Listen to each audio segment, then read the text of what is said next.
I moved up to the third pew left side. His idea. I was sitting about in the 10th row, and he said it looked to people like indifference on my part. So there I am in the store window with an admiring look on my face, and he looks up from the sermon and says, "My wife said a wonderful thing to me the other day." And I just blanch. It's always some dumb thing. All of us have that ability in a pinch to utter something pretentious and moralistic and false. But he quotes this with a big cheesy smile, and I have to smile up at him in a modest, girlish way. When inside I'm thinking, you bastard, you didn't even quote me correctly. I didn't say the acorn doesn't fall far from the tree. What I said was, I'd know a Tollefson even if the lights were off.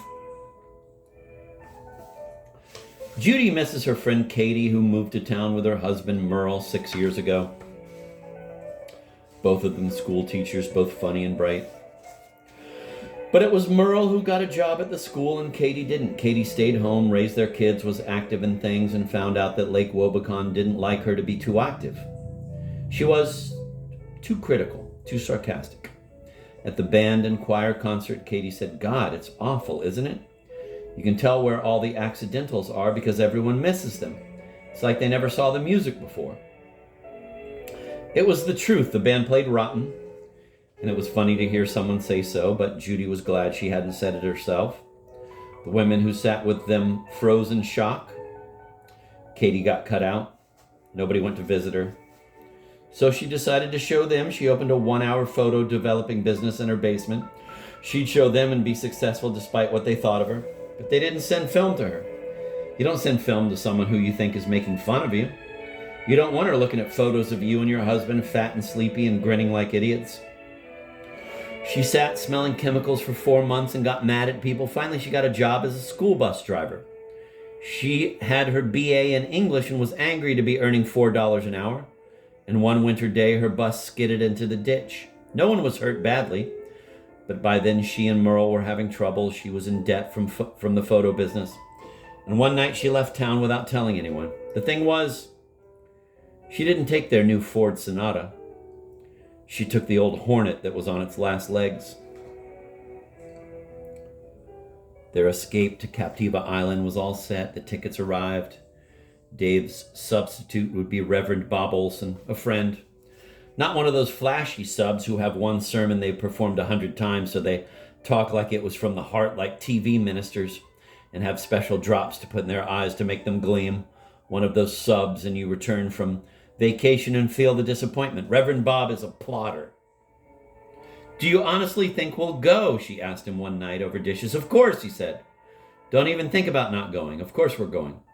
You have to believe in it, all right? What makes you think we're not going to go?" Advent exhausted them. So much joy and great tidings proclaimed while inside they felt crummy.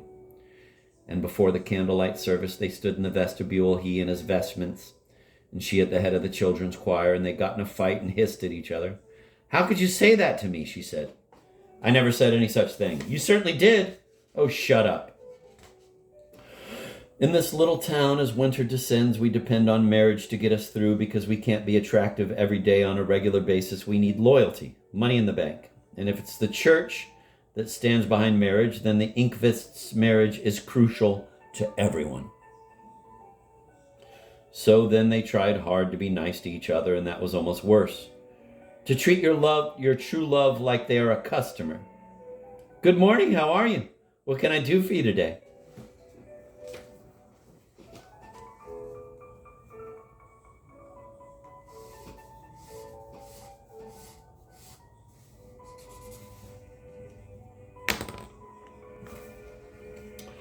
They needed to sit in the sun and hear birds cry, paradise birds, non-Lutheran birds with their sharp cries.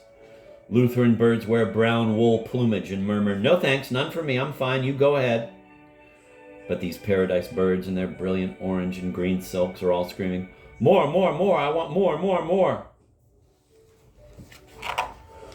Sunday night, she looked at the calendar, 7 days to go. Can we make it? The scripture verse for Sunday was, "By the rivers of Babylon, there we sat down. Yea, we wept when we remembered Zion. We hanged our harps upon the willows in the midst thereof. For how shall we sing the Lord's song in a strange land?" What did this mean in regard to Florida? Val Tollefson came Monday afternoon with his old dog, Rick.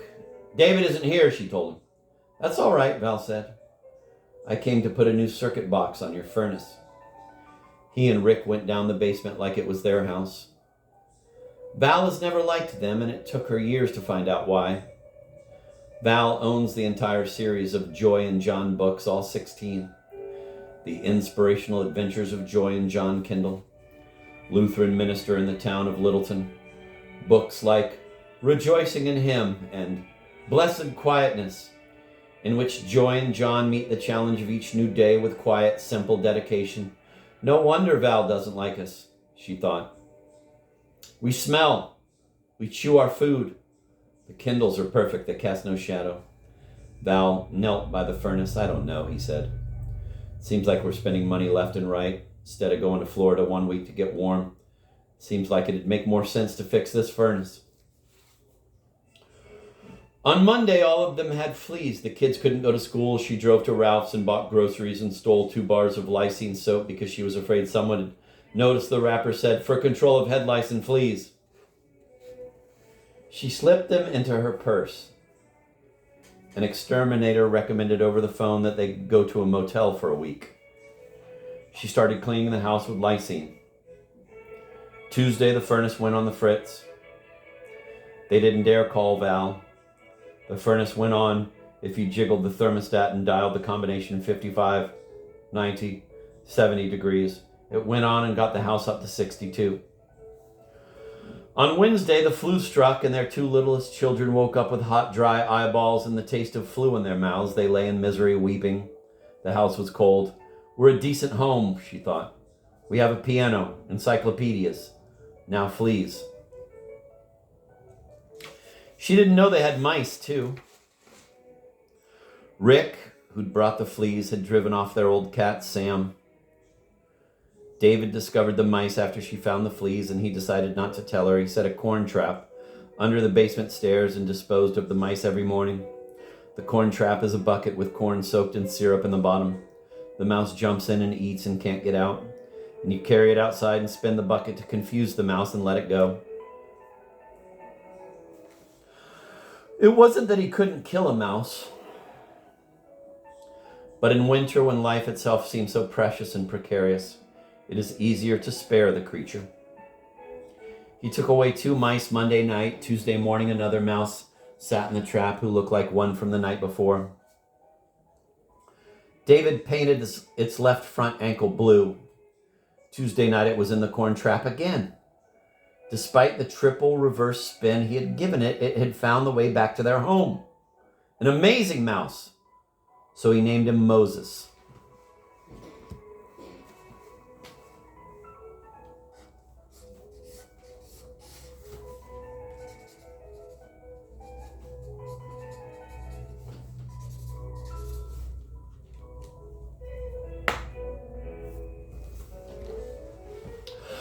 Tuesday night, he carried Moses up the hill and deep into Egypt, up to Val Tolfson's backyard. Wednesday morning, Moses was back in the bucket. That afternoon, David carried him over the hill and into the Tollerid's cornfield.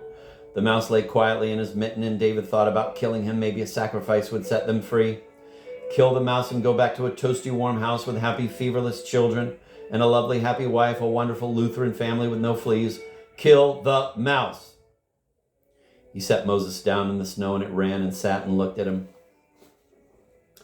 Thursday, the mouse came back. David carried him to the lake out on the ice. Halfway to the fish houses, he said, "Moses, I'm going to miss you. But how can I until you go away? Now go in peace."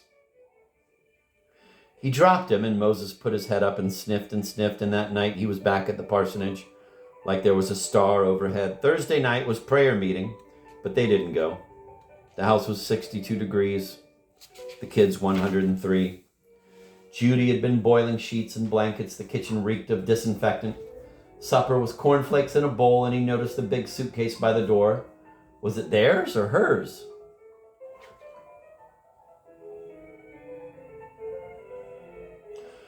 After supper, he put on his jacket and picked up Moses and carried him out across the lake toward the fish houses.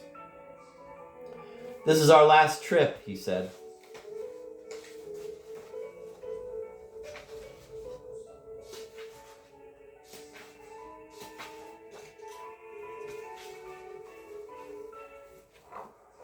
If you come back again, I guess we'll have to take you in. The moon shone and smoke curled up from the little shacks. What if I go through the ice, he thought. Carrying a mouse to freedom, I lose my life. The thought made him slip, then he caught his balance. He walked out to Burge's sack. Here, he said, you two will like each other, and set Moses down. And the mouse was dead. It lay on the ice, a little piece of gray fur. When he slipped, he must have squeezed his hand and broken its neck. One slip. Tomorrow the mouse would have come back and they'd have kept it there in the land of Canaan. Moses almost made it. He ran home and called Judy's mother, Clarice. Come now, he said, we're going. How? Judy asked. Now, he said. Tonight? If we wait until tomorrow, it'll be that much easier to wait until next year. Clarice came in, took off her coat, and told them not to worry. They picked up the suitcase and drove to Minneapolis, slept in a cheap motel on a truck route near the airport, woke up on a gray day, and at 7:45 they sat in row 24, seats E and F, in a beige tube full of people that suddenly vibrated and rumbled and tilted up, and they rose. Clouds flew past the window and then a brilliant blue sky. Sunday will be Lay Sunday at Lake Wobegon Lutheran Church. Clarence will be in the pulpit. The Inkfists are at Chateau Suzanne in the sunshine, listening to birds cry. More. But that's all there is.